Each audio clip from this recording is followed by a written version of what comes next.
For the first time there was light. New shops, new goods, new pleasures, wide thoroughfares. But there were also chimneys belching smoke, factories fouling air and water, and gunboat diplomacy making the world safe for Europe. The industrial world, this time on the Western tradition.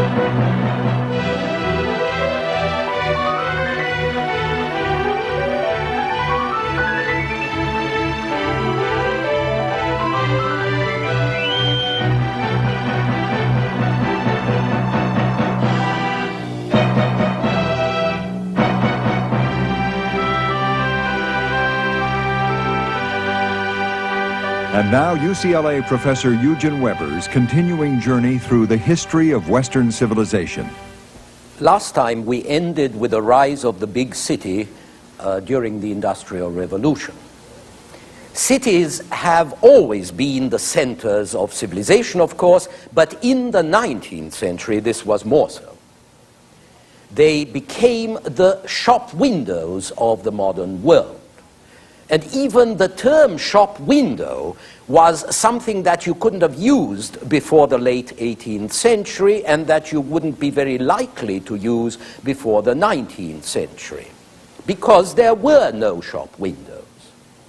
A French girl who visited London on the eve of the French Revolution was fascinated to find that there were windows in front of shops through which she could see the goods on sale. And she spoke of this as a cunning device. And then a few years later, in 1807, a Londoner refers to window displays as a very recent refinement. And he adds that glass windows were seldom used in shops before the present reign. Now think of this next time you go window shopping, another 19th century innovation. Most shops, however, remained what they had always been, and what they still are in some third world countries today: holes in the wall, with the goods in front, the workshop at the back, the kitchen and family quarters either in the back or on the floor above, no windows, but wooden shutters that the owner takes down in the morning and puts up at night. In all but the major cities, goods were bought either from stalls in the open market or from itinerant peddlers with a pack or a cart, or from some traveling salesman. In England, a salesman was known as the tallyman because he was illiterate and kept his customers' accounts by a tally of notches on a stick. Around 1800, Jane Austen, the novelist, whose father was a country clergyman, was buying material for her dresses and her stockings from just such an itinerant draper. And note that most people had to make their dresses at home, and their stockings too, until the power knitting frame for stockings was introduced in the 1840s and the sewing machine in the 1850s. While such innovations would make sweatshops like this one possible, they also produced cheap ready-mades that ordinary people could buy from shops to wear. But in the late 18th century, shops as we know them were exceptional, nor were the few that existed in cities very attractive. For one thing, they were dark. There were few windows because glass was rare and expensive, and plate glass for large windows was almost non-existent. The middle classes only got clear window glass in any quantity as the 18th century ended, but with this came the beginning of a revolution in indoor lighting, which would continue in the 19th century with the introduction of gaslight. Although we take a lighted interior for granted, it was never so until the day before yesterday. It took artificial light to change the age-old pattern of the day that had made thousands of generations stop work and go to bed when it got dark. Our control of natural phenomena like light and dark is very recent indeed. It's less than 200 years old for a few privileged people. It's less than 100 years old for most. It was still rare through most of the 19th century, but it was tremendously exciting. For the first time, you could sit and read or knit under a lamp after dark. And you could also go out at night into streets which were just beginning to be lit, so you didn't need a torch or a lantern to see your way about, and you didn't have to depend on the moon. On the other hand, the streets, even in big cities like London and Paris, were mostly ill-paved, full of potholes, mud and dust, so you might have stayed indoors after all. Until the latter part of the 19th century, there were hardly any sidewalks. Pedestrians risked being run over by traffic or getting absolutely filthy when they took a walk, so there was little strolling for pleasure. The wealthy carriage trade went in carriages not just because they could afford it, but because any other course was dangerous for skirts or trousers or even life and limb. Consequently, shopkeepers in the bigger cities developed enclosed galleries and arcades where you could stroll and window shop, safe from traffic and weather. And then they developed bazaars where different traders could concentrate their stalls under one roof until finally about mid-century the first department stores appeared, the biggest of which were going to become monumental showplaces and symbols of the new consumer economy. It's fashionable nowadays to disparage the consumer economy, and it's true that it has gone to exaggerated and wasteful lengths. But I would rather have too much than too little. And I would rather have a majority of the population with access to consumption than just a tiny minority, as had been the case throughout history. Until, that is, until the 19th century's mass production, bulk buying, economies of scale encouraged mass consumption and created the low prices, the discounts, the sales that gave a lot of people access to goods and comforts and the courteous treatment, incidentally, that only very few enjoyed until that time. Of course, there were still millions who couldn't afford these goods. There are still millions today. But for the first time, there were millions now who could afford them, not just a few thousands as before. And that was a dramatic change. All of this started in England, which Napoleon had once denounced as a nation of shopkeepers. The English interest in commerce and exchange led to better streets for goods and customers to move on, like Regent Street in London, which was praised in the 1830s and 40s for its spaciousness and grandeur. After mid-century, wide new thoroughfares could be found in Paris and in other cities as well, not only because they made traffic and shopping easier, but also because they allowed more air, more breathing room in general. They were lined with trees, with benches, with lamps, and increasingly with that novel invention, public lavatories. There were also new parks built all over Europe, in imitation of London's famous Hyde Park, which was a royal garden newly opened to the public, and of the gardens of the Royal Palace of the Tuileries in Paris, also open to the public, another symbol of what was happening everywhere. Facilities and pleasures hitherto open only to the very few were being made available to the many, and the many were eager to join in. The modern city was a great display, a continuous fair, exciting, impressive, entertaining in itself. The city was also becoming safer and more comfortable. Regular police forces appeared in the 1830s, and there were public baths, drinking fountains, and standpipes for water. And there were public wash houses, where the poor could wash the linen of the rich, and sometimes even their own. The poor, like the rich, could also visit museums now and exhibitions, which the 19th century made public and free to all. In one of Zola's novels, The Dram Shop, a working-class couple in the 1860s celebrate their wedding by going to the Louvre Museum with a whole wedding party. Very soon, in fact, art was going to spill over into the street. Lithography was used by businesses to sell sardines, or dresses, or cigarettes, or advertise entertainments.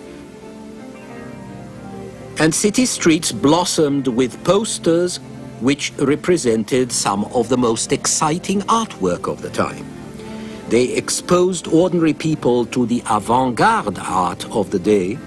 They got them acclimated to a new pictorial shorthand that was just beginning to take over. And the 19th century was also the age of public transport. As streets were broadened and straightened, tramways appeared, streetcars that were pulled by horses along rails until they were electrified in the latter part of the century. There were omnibuses too, pulled by horses until the appearance of the internal combustion engine at the turn of the century. Not to mention trains that made the suburbs and the countryside a short ride away, and sometimes even the seaside, making it accessible to city folk of pretty modest means.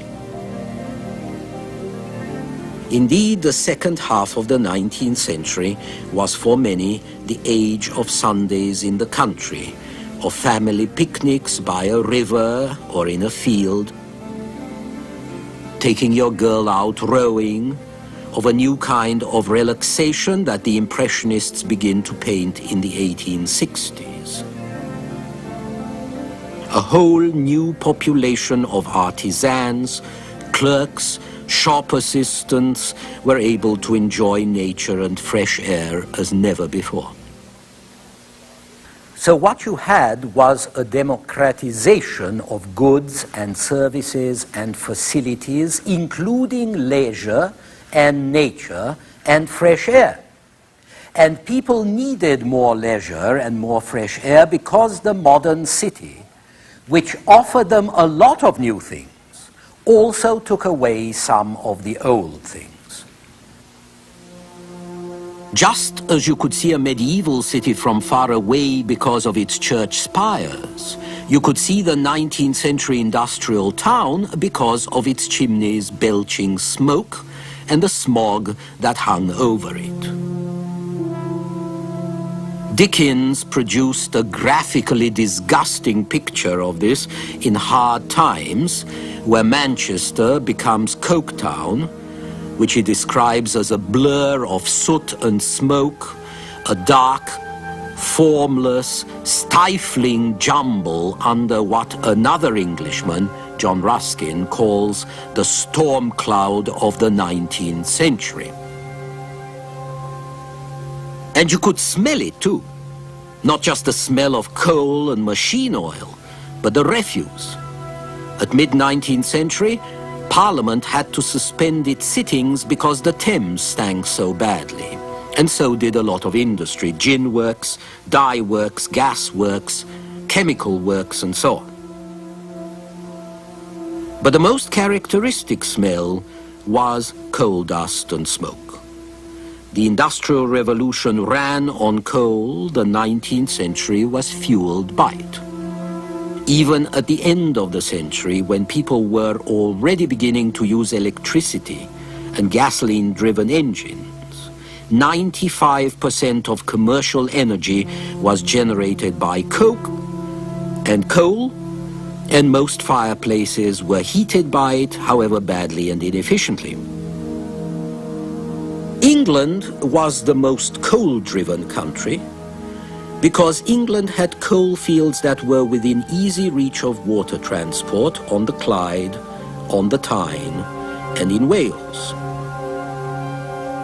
Newcastle on the Tyne was so identified with coal that carrying coals to Newcastle became a proverbial metaphor, like shipping beer to Milwaukee. Even the railways and tramways that marked the century really began as rails laid down to carry carts of coal, pushed by workers or pulled by horses from the pithead to the docks. It was a Tyneside man, George Stephenson, who first put wheels on a steam boiler around 1815 to haul the coal wagons along the rails, and it was Stephenson who adapted this thing he called a locomotive to pull the first passenger railway train in 1825 at the terrifying speed of 15 miles an hour. The more industry expanded, of course, the more the coal fields grew and the more industry clustered around them. In northwest England, in Belgium, in Lorraine, in the Ruhr, in South Wales, here was Europe's industrial frontier. And you can compare its attraction for immigrants to what was going on in America. In the 30 years before 1914, the rate of immigration into South Wales was not very different from that into the United States. And there were more Poles who moved into the Ruhr Valley in Germany than there were Poles going to Chicago. Where there was coal, there was industry and jobs, however grinding and however ill-paid. Coal output soared in the 19th century, doubling every 20 years. By 1913, there was 30 times as much coal going up in smoke as there had been in 1820, which made industrial Europe and America smoky and smelly and dark. It produced the London fog that you read about in Dickens or see in films about Sherlock Holmes or Jack the Ripper, and it produced a lot of bad throats, burning eyes, and bronchitis. Most of the coal went to produce the iron and steel, which were the raw material of 19th century machines, tools, bridges, and armaments. And it went to produce the steam that turned the engines and ran the steamships. By the end of the 19th century, 3/4 of the steam engines in the world were in Britain. But it wasn't just industrialists who were excited by all this. Artists were equally excited by what was going on. Turner painted rain, steam, and speed. The Impressionists painted the trains with their plumes of smoke, the clouds of steam rising out of railway yards. And less well-known painters painted forges and factories and tunnels and bridges. But it was the railway station above all that was the symbol of triumphant technology in the 19th century. In a monumental age fond of showing off, the railway station was the very emblem of power, more grand, more monumental, even than a bank. In the 1860s, Walt Whitman sang the shapes of the new age. Shapes of factories, arsenals, foundries, markets. Shapes of the two-threaded track of railroads. Shapes of the sleepers of bridges, vast frameworks, girders, arches. Whitman's lines also bring to mind grand structures like the Crystal Palace, engineered in 1851 to house all the London exhibition of that year in one building of glass and iron. Or the great shed of the Saint-Lazare railway station in Paris that Monet liked to paint. Or the Eiffel Tower, built in 1889 to mark the first century of the French Revolution. But Whitman himself was probably thinking of the Brooklyn Bridge, designed in 1867. For a long time, the towers of the Brooklyn Bridge were the tallest structures in New York. And according to the art historian Kenneth Clark, all of modern heroic New York started with the Brooklyn Bridge. And some of the most beautiful and massive shapes that Whitman didn't mention were to be found on water. Tonnage and speed kept increasing because larger, longer ships were faster and more comfortable to sail on. This is the Great Eastern, under construction in England in 1857, the largest ship of its day. Naval vessels were also being perfected. The steel-plated dreadnoughts were bigger and heavier, new destroyers were faster. The submarines developed by the South in the American Civil War were invisible, at least when they submerged. By the end of the century, the new warships burnt not coal but oil, which was lighter, more efficient, and had the special advantage of being less visible from far away, which made naval warfare even deadlier. It was the oil needs of Western war fleets that would eventually usher in the age of oil diplomacy, but it was the fleets themselves, whether they ran on coal or oil, that made possible the age of gunboat diplomacy. Which simply means if you don't like what some small country does, you send a warship around to intimidate it, as countries, including the United States, have done ever since. The warship of the late 19th century was as much the symbol of the Industrial Revolution as the textile mill or the coal mine. It was a masterpiece of modern engineering. It burned the coal, later the oil that fueled the industry. It was plated first with iron, then with steel, which was yet another innovation of the 19th century, without which we wouldn't have either dreadnoughts or skyscrapers. The warship's guns could locate and hit targets many miles away while racing through the sea. It protected and advanced European trade. It made sure that goods went out from the producers to the consumers, and that the raw materials came in from every part of the world. And it impressed the lesser breeds without the law and kept them in their place, which of course was now firmly under the sway of Europe. It was shipping that linked the economic core of the 19th century with the periphery. And it was shipping that provided a link between Europe and its dependencies. But it was the gunboat that symbolized the fact that Europe ruled the world economically, politically, militarily. Nonetheless, as we have seen again and again, no power goes unchallenged.